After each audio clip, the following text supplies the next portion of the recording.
పాసమ్మేకు గోడలో కొడితే ఎలా దిగబడిపోతుందో ధర్మము ఆయన యందు అలా స్థిరపడిపోయింది. ధర్మమునందు స్థిరమతి అయినవాడు అన్నిటినీ మించి ధృతి చేసి యుధిష్ఠరుడను నామము తాను ఉచ్చరించే. ధర్మానుష్ఠానమునందుండేటటువంటి పెద్ద పరీక్ష ఏమిటో తెలుసా? అబ్బా, ఈ ధర్మం పట్టుకుని నేనేం పొందాను అన్న భావన కలిగేటట్టు చేస్తుంది. ముందు అది ఉంటుంది ధర్మంలో. ధర్మాన్ని ఇవాళ పట్టుకున్నాను కదా అని తెల్లవారేటప్పటికీ ఏదో అకస్మాత్తుగా బోలెడంత అభ్యున్నతి కలిగేయాలంటే కలగదు. సరికదా, పరీక్షకి లోనవుతాడు. కానీ ఒక్కటి గుర్తుపెట్టుకోండి, ధృతి అన్న మాటకు అర్థం ఏమిటంటే నిశ్చయాత్మకమైనటువంటి బుద్ధి. ఇవాళ కష్టపడినట్టు కనపడుతోందేమో, కానీ ఇది మాత్రం శాశ్వతమైనటువంటి ఫలితాన్ని ఇచ్చి తీరుతుంది. రైతు పొలాన్ని దున్నుతున్నప్పుడు, నారుమడి వేసినప్పుడు, సస్యరక్షణ చేసినప్పుడు, పెంచి మొక్కలు పెద్ద చేసినప్పుడు, కోతలు కోసినప్పుడు చాలా కష్టపడతాడు. ఇంత కష్టపడ్డా ఆ కంకుల నుండి ధాన్యాన్ని రాల్చి గాదిలో పోసినప్పుడు దాని వంక చూసి కష్టాన్నంతటినీ మరిచిపోతాడు.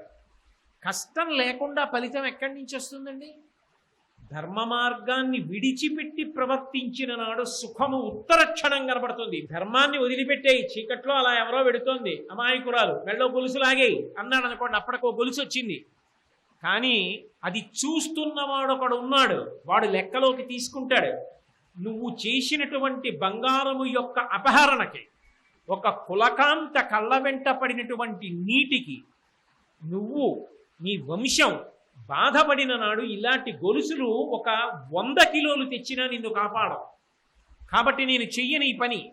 ఇవాళ నా దగ్గర డబ్బు లేకపోతే కష్టపడతాను, ఒక్క పూట అన్నం తింటా, ఒక పూట లేకపోతే మంచినీడు తాగి పడుకుంటా, గుళ్ళో ప్రసాదం తింటా, తప్ప నేను చేయనటువంటి పని అనాలి అంటే ధర్మం మీద నమ్మకం ఉండాలి. ధర్మానుష్ఠానమునందు ఒరిపిడి ఉంటుంది. ఆ ఒరిపిడి తట్టుకున్నవాడెవడో వాడు శ్రద్ధ కలిగినవాడు. కాదు, ఈ క్షణంలో నాకు సుఖం కావాలి, ఏది ఎలా పోతే నాకేమిటి, ధర్మంతో నాకు సంబంధం లేదనుకున్నాడు అనుకోండి, ధర్మాన్ని గాలికి వదిలేస్తే ఏదైనా అనుభవించవచ్చు. కానీ ఇవాళ అనుభవించేది ఏదుందో అది కొన్ని నిమిషాలు ఉంటుంది, అథవా కొన్ని గంటలు ఉంటుంది. నువ్వు అధర్మాన్ని పట్టుకుని సంపాదించినది ఏదుందో దానికి ఫలితాన్ని ఈశ్వరుడు ఇచ్చినప్పుడు కోట్ల జన్మలు అనుభవించవలసి ఉంటుంది. ఎందుకు చేస్తావు ఆ పని? వద్దు, నాకు ఇప్పుడు సుఖం కన్నా నాకు ధర్మం కావాలి, నేను శాస్త్రప్రోక్తమైనటువంటి ధర్మాన్ని పట్టుకుని దాని వలన ఒరిపిడిని పొంది కష్టాన్నైనా పొందుతాను, కానీ ధర్మాన్ని వదిలి సుఖాన్ని మాత్రం పొందా. అంత నమ్మకంతో నిలబడి ఎన్ని కష్టాలైనా తట్టుకుంటాడు. దేనికోసం అంటే ఆ ధర్మం కోసం. అతనికి ఆ ధర్మం మీద ఉండే నమ్మకం అది ఏం చేస్తుందో తెలుసా? అతని చరిత్రగా మిగిలిపోయేది కాదు. ఇప్పుడు ఒక వ్యక్తి పుట్టి ఒక వ్యక్తి వెళ్ళిపోయిన తర్వాత అతని చరిత్ర, ధర్మాత్ముల యొక్క చరిత్ర అతనికొక్కడికి సంబంధించిన చరిత్ర కాదు. యుగములతో, దేశముతో, కాలముతో సంబంధము లేకుండా కొన్ని కోట్ల మందిని తీర్చిదిద్ది లోకమునకు శాంతినివ్వగలిగినటువంటి కరదీపిక. ఆ ధర్మరాజు గారి కథ చదువుకుని ఎందరో ధర్మాన్ని పాటిస్తారు. ఆ ధర్మరాజు గారి కథ చదువుకుని ఎందరో శ్రద్ధ పొందుతారు. నమ్మకంతో ఇవాళ కష్టం వచ్చిన ధర్మాన్ని పట్టుకుంటాను తప్ప నేను అధర్మం జోలికి వెళ్ళను, నేను తేలిక మార్గాల్లో ఏ సుఖాలను పొందను, నాకు ధార్మికమైనటువంటి భోగమే కావాలి అనేటటువంటి కృతనిశ్చయాన్ని పొందాడనుకోండి. అంత కృతనిశ్చయాన్ని పొందినవాడు ఏమయ్యాడు అన్నారనుకోండి, మహా అయితే పుణ్యాలు చేసిన వాళ్ళు శరీరం వదిలిపెట్టిన తర్వాత స్వర్గానికి వెళ్ళారు. దానికి ప్రమాణం పురాణాలు, కావ్యాలు, శాస్త్రములు. ధర్మరాజు గారు శరీరంతో వెళ్ళాడు స్వర్గానికి, సశరీరుడై స్వర్గానికి వెళ్ళాడు. చాలదా దృష్టాంతం? ఎంతమందికి ధర్మమునందు అనురక్తి కల్పిస్తోంది ధర్మరాజు గారి యొక్క చరిత్ర. అంత గొప్ప కుమారుడు నీ కడుపున పుట్టబోతున్నాడు. కాబట్టి ఆ పుట్టినటువంటి పిల్లవాడు ఉన్నాడే, వాడు ఎంత పరీక్షకు కూడా తట్టుకుని జీవితంలో ధర్మానుష్ఠానం చేస్తాడు. అంత గొప్ప ధర్మానుష్ఠానము చెయ్యగలిగినటువంటి వాడు, ఒరిపిడిని తట్టుకోగలిగిన వాడు, ధృతిని పొందినవాడు, ధర్మమునందు ప్రబల విశ్వాసముతో ఎన్ని కష్టాలు వచ్చినా ఈ పట్టుకున్న ధర్మం నన్ను ఒకనాడు ఉచ్ఛస్థితికి తీసుకెడుతుంది, అది నన్ను కాపాడుతుంది తప్ప ఇది వదిలిపెట్టి నేను సుఖాన్ని పొందినా అది తాత్కాలికమే. శరీరముతో ఉన్నప్పుడు, శరీరము పడిపోయిన తరువాత నా చరిత్ర, ఈ మూడు కూడా సువర్ణాధ్యాయములుగా మిగిలిపోవాలి అంటే, ధర్మం ఒక్కటే శరణ్యము అన్న పూనికను పొందాలి అంటే అది మాటలతో విషయం కాదు. అటువంటి తరగని ధృతి, అంత విశేషమైనటువంటి నమ్మకం, అంత శ్రద్ధ నీ కొడుకు పొందుతాడు. ఈ పిల్లవాడు పొందుతున్నాడు కాబట్టి ఈ పిల్లవాడికి మేము పేరుంచుతున్నాం అని అశరీరవాణి పెట్టింది పేరు. ధర్మమునందు ఎప్పుడూ నమ్మకము పోకుండా ఎన్ని కష్టములలో కూడా ధర్మాన్ని మాత్రమే పట్టుకుని విజయమును సాధించి కీర్తివంతమైన చరిత్రను మిగల్చుకుంటాడు కాబట్టి ఈ పిల్లవాడికి యుధిష్ఠరుడు అని పేరుంచుతున్నాం. ఆ తరువాత మళ్ళీ వేరొక కుమారుణ్ణి కూడా పొందమన్నప్పుడు బలపరాక్రమములు విశేషముగా ఉన్నవాణ్ణి కనమని అప్పుడు చెప్పాడు పాండురాజు గారు. ఎందుకని? పైన ధర్మం యొక్క రక్ష ఉంది. ఎంత బలం ఉన్నా ఒక తొందరపాటు ఉందనుకోండి, పైన ధర్మం తొందరపాటు లేకుండా దిద్దుతుంది. వీల్లేదు అన్నాడు అనుకోండి ధర్మరాజు, అన్నగారి మీద భక్తితో తండ్రితో సమానం, ఎలా ఆగిపోతాడు. మరి పాండురాజు గారి పోలిక ఆగుతాడు అన్నగారి కోసం. అన్నగారి కోసం ఆగితే వీడి బలం వల్ల లోకమునకు అపకారం ఉండదు. అందుకని ధర్మరాజు గారి వెనక విశేష బలవంతుడి కొను. అప్పుడు వచ్చాడు భీముడు, తర్వాత వచ్చాడు ఇంద్రుడి యొక్క అనుగ్రహం చేత అర్జునుడు, వాయువు యొక్క అనుగ్రహం చేత భీముడు, ఇంద్రుడి యొక్క అనుగ్రహం చేత అర్జునుడు వస్తే అశ్వినీ దేవతల యొక్క అనుగ్రహం చేత మాద్రి సంతానంగా నకుల సహదేవులు వచ్చారు. తదనంతర కాలంలో మాద్రి యందు అనురక్తుడైనటువంటి పాండురాజు గారు శరీరాన్ని విడిచిపెట్టాడు. తన బిడ్డలైనటువంటి నకుల సహదేవుల ఇద్దరి చేతుల్ని ధర్మరాజు గారి చేతిలో పెట్టి ఒక మాట చెప్పింది. తండ్రి లేనప్పుడు అన్నదమ్ముల్లో పెద్దవాడెవరు ఉంటాడో అతను తండ్రితో సమానం. కాబట్టి మీకు తండ్రి అయిన పాండురాజు లేడు అని బెంగపెట్టుకోవద్దు. ఇకపైన ఈ ధర్మరాజే మీకు తండ్రి. ఈయన చెప్పినటువంటి మాటని ఔదల దాల్చి ఈయన చూపించినటువంటి మార్గంలో ప్రవర్తించి బతకండి అని చెప్పి శరీరాన్ని విడిచిపెట్టడానికి ఆమె కూడా సహగమనం చేసింది. అంటే కుంతి యొక్క హృదయము, పాండురాజు యొక్క హృదయము, మాద్రి యొక్క హృదయము శరీరములు వేరైనా ఒక్కటిగా ఉన్నాయి. వాళ్ళ ముగ్గురి యొక్క హృదయాలు ధర్మానికి పట్టాభిషేకం చేయడం ప్రధానం. అందుకే ఆమె శరీర పరిత్యాగం చేసేటప్పుడు కూడా ధర్మరాజు గారిని అనువర్తించండి అని తన కుమారులకు చెప్పి శరీర త్యాగం చేసింది.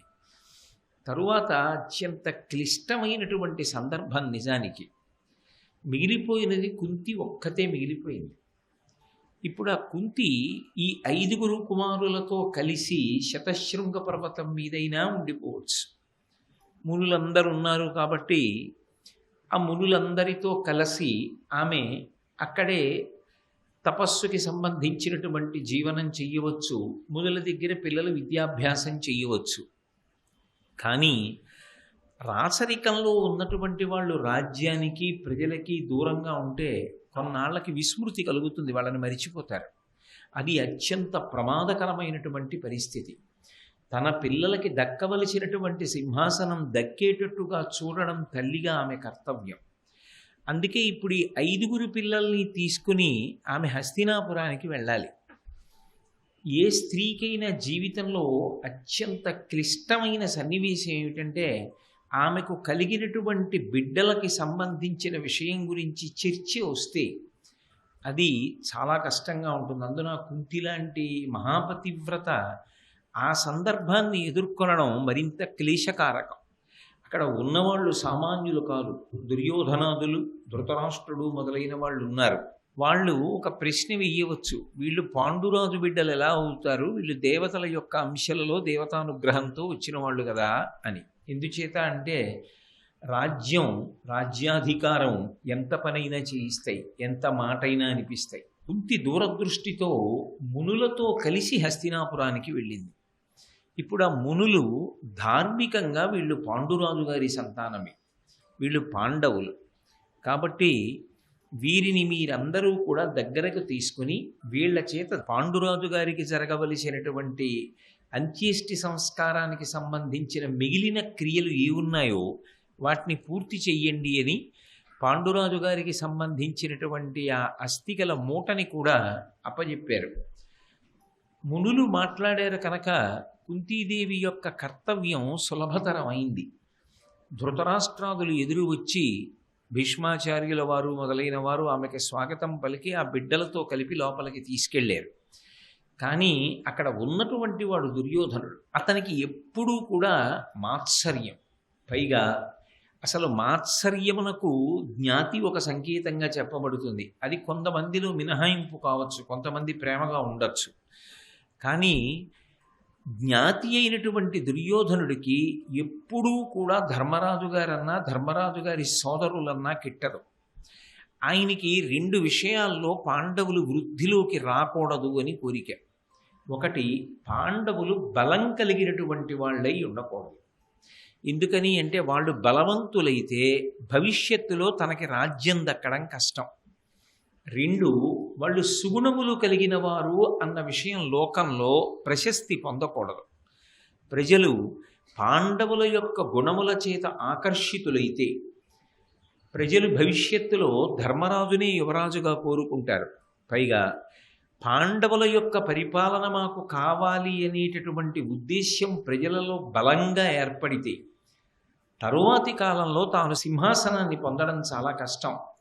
అందుకే 2 రకాలుగాను పాండవుల యొక్క అభ్యున్నతిని దుర్యోధనుడు ఓర్చలేడు.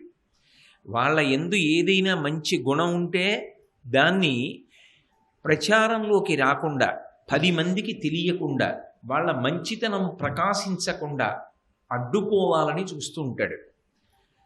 వాళ్ళ బలం ఎక్కువ అని గమనిస్తే వాళ్ళు పెద్దవాళ్ళైన తరువాత వాళ్ళని ఓడించడం కష్టం కాబట్టి వాళ్ళు చిన్నపిల్లలుగా ఉండగానే మట్టు పెట్టాలన్న ఆలోచనలో కూడా వెనుతీసేటటువంటి లక్షణం ఉన్నవాడు కాడు. అంత ప్రమాదభరితమైనటువంటి ప్రవర్తన కలిగినవాడు. ఇంత ప్రమాదకరమైనటువంటి ప్రవర్తన కలిగినటువంటి దుర్యోధనుడు ధృతరాష్ట్రుని యొక్క పెద్ద కుమారుడు. ధృతరాష్ట్రుడికి దుర్యోధనుడి మీద ఎనలేని ప్రేమ. ఆ ప్రేమతో ఎంతకైనా తెగిస్తాడు. ఆ తెగించడంలో కూడా తన చేతికి మట్టెంటుకోకుండా తనకి ఏమీ తెలియనట్టు అమాయకత్వంతో కార్యాలని అమలు చేస్తాడు. తండ్రి కలిగిన పిన్నిధానమేలా అని లోకంలో ఒక నానుడు. తండ్రి బ్రతికి ఉన్నాడనుకోండి, దాన్ని మించిన పిన్నిధి ఇంకొకటి లేదు. బిడ్డల్ని అక్కున చేర్చుకుని కాపాడుకుంటాడు. అంతటి సమర్థుడు, ప్రజలలో అంత పేరు తెచ్చుకున్నటువంటి పాండురాజు గారు జీవించి లేరు. తల్లి కుంతీదేవి పాండురాజు గారు ఉంటే ఎటువంటి స్వేచ్ఛా స్వాతంత్ర్యములను కలిగి ఉంటుందో అంతటి స్వేచ్ఛా స్వాతంత్ర్యములను కలిగి ఉన్నది కాదు. ఆమె క్లిష్ట పరిస్థితిని ఎదుర్కొంటోంది. భీష్మద్రోణాదులు మహావీరులు. భీష్ముని యొక్క ఛత్రఛాయలలో ఆయన యొక్క భుజముల యందున్నటువంటి బలపరాక్రమముల వలన నిజానికి రాజ్యము శోభించి కాపాడబడుతోంది. అటువంటి పరిస్థితులలో ఎటువైపు నుంచి చిన్న అలజడి జరిగిన దానికి పాండవులే కారణమనేటటువంటి నెపాన్ని చూపించి పెద్దలకి పాండవుల్ని దూరం చేసే ప్రయత్నం చేస్తాడు దుర్యోధనుడు. నిజంగా అంత చిన్న వయస్సులో ధర్మరాజు గారు చూపించినటువంటి పరిణతి, ధర్మరాజు గారు చూపించినటువంటి సహనం శ్లాఘనీయం. ఎందుచేత నేను ఈ మాట అంటున్నానంటే, చాలా చిన్నవాళ్ళుగా ఉండగానే దుర్యోధనుడు ఒక లెక్క కట్టాడు. భీముడు ఉన్నంతకాలం పాండవుల్ని మట్టు పెట్టడం కుదరదు. చిన్న వయస్సులోనే భీముని యొక్క బలం అటువంటిది. ఒకప్పుడు భీముడు పసిపిల్లవాడిగా ఉండగా కుంతీదేవి మీదకి ఒక పులి దూకితే ఆమె తొందరపాటులో లేచి పరిగెత్తినప్పుడు ఆ చేతిలో ఉన్న పిల్లవాడు జారి కొండ శిఖరం మించి కింద పడిపోయాడు.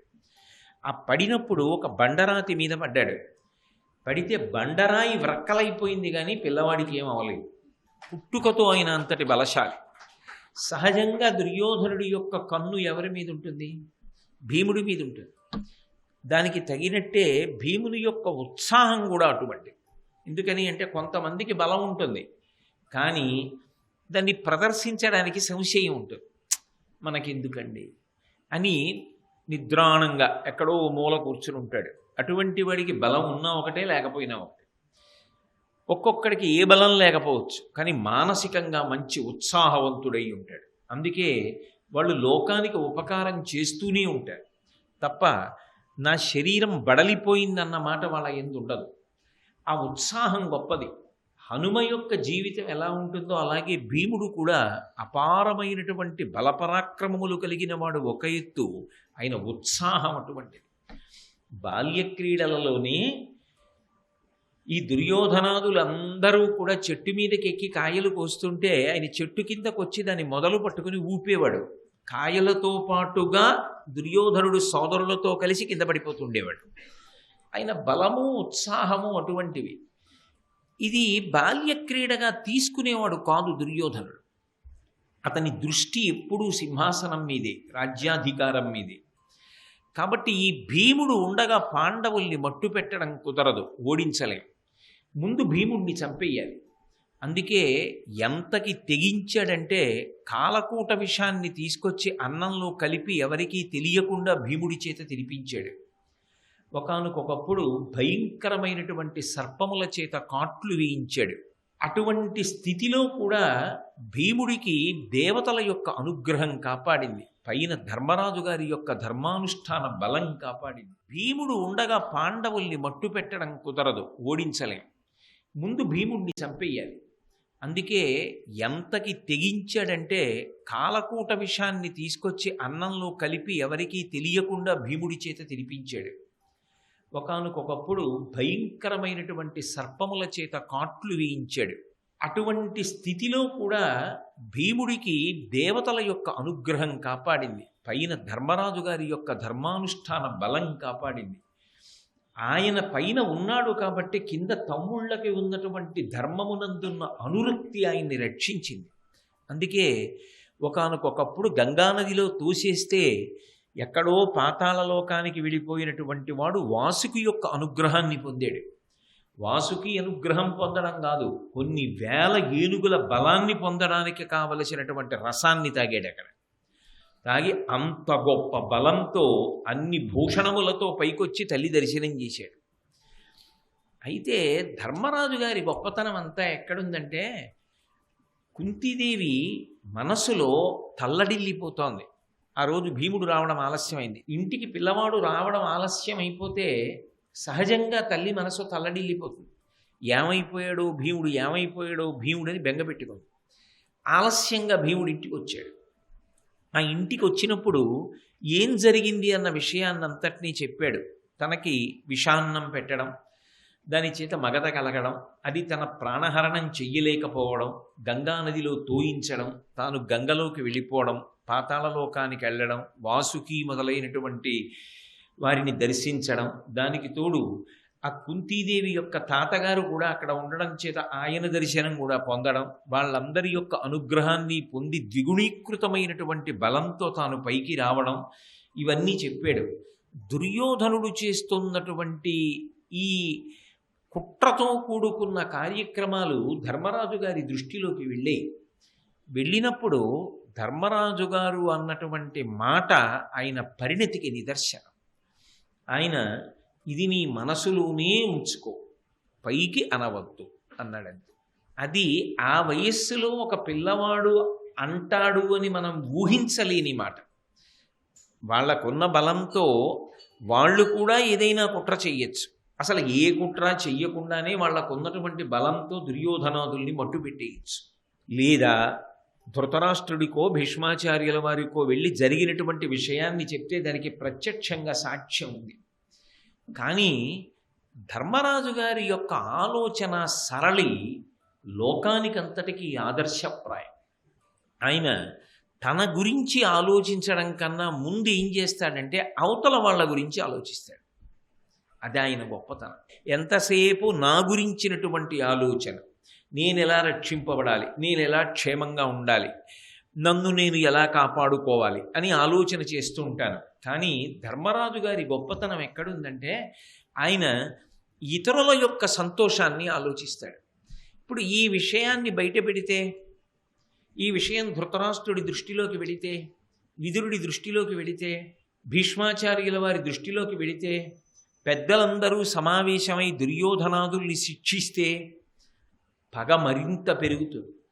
ఈ పెరిగిన పగతో ఏ రహస్యమైనటువంటి కుట్ర అమలు చేస్తాడో తెలియదు.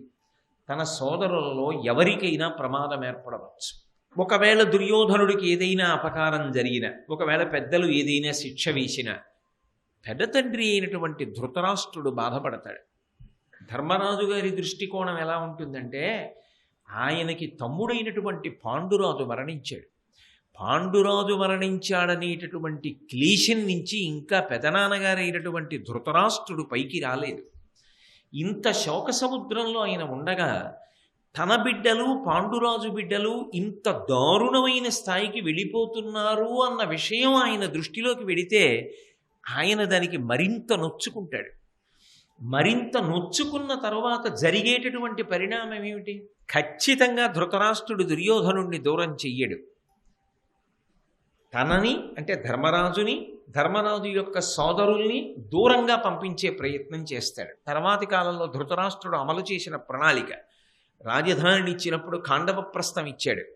పేరు తెచ్చుకుంటున్నారన్నప్పుడు వారణావతానికి పంపించాడు. దూరంగా పంపించేస్తాడు. ఇద్దరూ కలహించకూడదు అన్న వంక పెట్టి పాండవులను దూరంగా పెట్టి ప్రజలకి దూరం చేస్తాడు. ప్రజలకి దూరం చేస్తే ప్రజలకి పాండవులకు మధ్య ఉండవలసినటువంటి సమన్వయం పోతుంది. అది పోయిందనుకోండి, భవిష్యత్తులో తాను రాచరికానికి వెళ్ళే అవకాశం ఉండదు. తన గుణములు శోభించవు. తన తల్లి ఏ ప్రణాళికతో, ఏ లక్ష్యంతో, ఎంత కష్టపడి శతశృంగం నుంచి హస్తినాపురానికి వచ్చిందో ఆ ప్రణాళిక నెరవేరదు. ఇన్ని కారణముల దృష్ట్యా ఆ విషయాన్ని చెప్పడం కన్నా చెప్పకుండా గుండెల్లో దాచుకోవడం మంచిది. ఎవరో రక్షిస్తారన్న దానికన్నా వాళ్ళ 5గురు తల్లితో కలిసి జాగ్రత్త పడడం మంచిది. అక్కడే ఉండడం మంచిది. పెద్దల యొక్క సమక్షంలోనే ఉంటే కొంతలో కొంత భయం దుర్యోధనుడికి ఉంటుంది. వాడి కుట్ర బయటికి వచ్చేస్తే తెగించే అవకాశం వస్తుంది. ఎందుకంటే తండ్రి రక్షణ కొడుక్కుంది దుర్యోధనుడికి. సోదరుల బలం ఉంది. హస్తినాపురంలో ఉన్నాడు. బంధుబలగం ఉంది. పక్కన శకుని మేనమా ఉన్నాడు. ఇన్ని బలగాల మధ్యలో ఉన్నవాడు దుర్యోధనుడు. తండ్రి లేని పిల్లలు వీళ్ళు. బలహీనమైన స్థితిలో ఉన్నవాళ్ళు వీళ్ళు. ఇప్పుడు ఈ విషయాన్ని బయట పెట్టడం కన్నా బయట పెట్టకుండా నీ గుండెలోనే దాచుకో. ఎవ్వరితో పంచుకోవద్దు. ఆ ఒక్క మాట వెంటనే అని ఇది భీష్మ, ద్రోణ, విదురాది పెద్దల దృష్టిలోకి కానీ, ధృతరాష్ట్రుడి దృష్టిలోకి కానీ వెళ్లకుండా జాగ్రత్త పడి వాళ్ళని వాళ్ళు రక్షించుకుంటూ గురువుల దగ్గర విద్యాభ్యాసం చేసి వృద్ధిలోకి వచ్చారు అంటే ధర్మరాజు గారు ఎంత దార్శనికుడై తన తమ్ముల్ని కాపాడుకున్నాడో మనకు అర్థం అవుతుంది. అది ధర్మరాజు గారి యొక్క గొప్పతనం. సహజంగా లోకంలో ఎవరైనా తన వైపు నుంచి ఆలోచిస్తారు. తన వైపు నుంచి ఆలోచించినప్పుడు వెంటనే సమస్య వస్తుంది. అది అవతల వారి వైపు నుంచి ఆలోచించారనుకోండి, తాను సర్దుకోవడానికి అవకాశం కలుగుతుంది. పోన్లే ఇలా అనుకుంటున్నారేమో, ఈ ప్రేమ భావన ఉండవచ్చు. ఇంత ఇబ్బందిని కల్పించే కన్నా నేను కొంత సర్దుకుంటే అందరూ ప్రశాంతంగా ఉండడం జరుగుతుంది. ఇంతమంది ప్రశాంతంగా ఉండడం కోసం నేను ఒక్కడిని సర్దుకున్నందువల్ల వచ్చినటువంటి అప్రయోజనం ఏమీ లేదు. ఆ పైన ఓర్పు రక్షిస్తుందే తప్ప ఓర్పు పాడు చేసేది కాదు. కాబట్టి మా మెలకువలో మేము ఉండగా మేము రక్షణ పొందుతాం. ఇప్పుడు చెప్పడం వల్ల ప్రయోజనం కన్నా అప్రయోజనం ఎక్కువ కలుగుతుంది. ఎంత మంత్రాంగమో చూడండి, ఎంత దూరదృష్టితో ఆలోచిస్తాడో చూడండి. ఇది లెక్క కట్టడానికి ధర్మరాజు గారికి 1 గంటో అరగంటో పట్టలేదు. మీరు భారతాన్ని జాగ్రత్తగా పరిశీలిస్తే చాలా చిన్న వయస్సులో ఉన్నటువంటి ధర్మరాజు తమ్ముడు భీమసేనుడికి జరిగినటువంటి కుట్ర తెలుసుకున్నప్పుడు ఉత్తరక్షణం ప్రతిస్పందించి ఇది నీ గుండెలలోనే ఉంచుకో అని అన్నప్పుడు మీరు కొంతసేపు భారతాన్ని చదవడం ఆపి ధర్మరాజు గారు ఇలా ఎందుకు అని ఉంటాడు అన్నది ఆలోచిస్తే తరువాతి కాలంలో చాలా ఘట్టాలలో ధర్మరాజు గారి యొక్క ప్రవర్తన ఇలాగే ఉంటుంది. అలా ఉంది కాబట్టే ధర్మరాజు గారు యవరాజ్య పట్టాభిషేకం పొందగలిగాడు. అలా ఉంది కాబట్టే తన తమ్ముల్ని తాను రక్షించుకోగలిగాడు. అన్నిటికన్నా జీవితంలో చాలా చాలా గొప్ప విషయాలు ఏవి అంటే, ఒకటి ఓర్పు. ప్రతి చిన్న విషయానికి కూడా నేనింత బాధపడిపోతున్నాను, నేనంత బాధపడిపోతున్నాను, నేనింత కష్టపడిపోతున్నాను, నా కష్టాన్ని ఎవ్వరూ అర్థం చేసుకోరు, మేమింత ఇబ్బంది పడుతున్నామని తన కష్టాల్ని ఒక్కదాన్నే తాను గుర్తు తెచ్చుకున్న వాడికి విరుగుడేది అంటే, అవతల వాళ్ళు తన గురించి ఆలోచిస్తున్న మంచిని కూడా జ్ఞాపకం చేసుకోవడం. నాకెందుకు లేరు, నాకు భీష్ముడు ఉన్నాడు, ద్రోణుడు ఉన్నాడు, విదురుడు ఉన్నాడు, ధృతరాష్ట్రుడు ఉన్నాడు అన్నాడు తప్ప నాకెవరూ లేరన్న మాట అనలేదు. చిన్న విషయాన్ని పెద్దది చేసి కలత సృష్టించవద్దు. మన జాగ్రత్త మనం తీసుకుంటే చాలు. ఇంతకన్నా హద్దు దాటితే పెద్దల దృష్టిలోకి నేను తీసుకెళ్ళక్కర్లేదు, అది వెళ్ళి తీరుతుంది. శ్రీ ఉమామహేశ్వర పరబ్రహ్మార్పణమస్తు. స్వస్తి.